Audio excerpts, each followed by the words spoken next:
కారుకి వెనక మా బాబాయ్ వస్తుండట, మధ్యలో దారిలో కలిసిండట, నేను ఎక్కించుకుందామని ఆగింది సార్.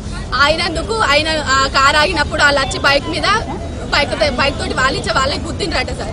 గుద్ది కాలు ఇరిగింది అన్నాడు. ఒకడు అన్నాడట సార్, వాడు ఎవడో తెలియదు, వాడి పేరు అంతా కరెక్ట్ చెప్పలేదు.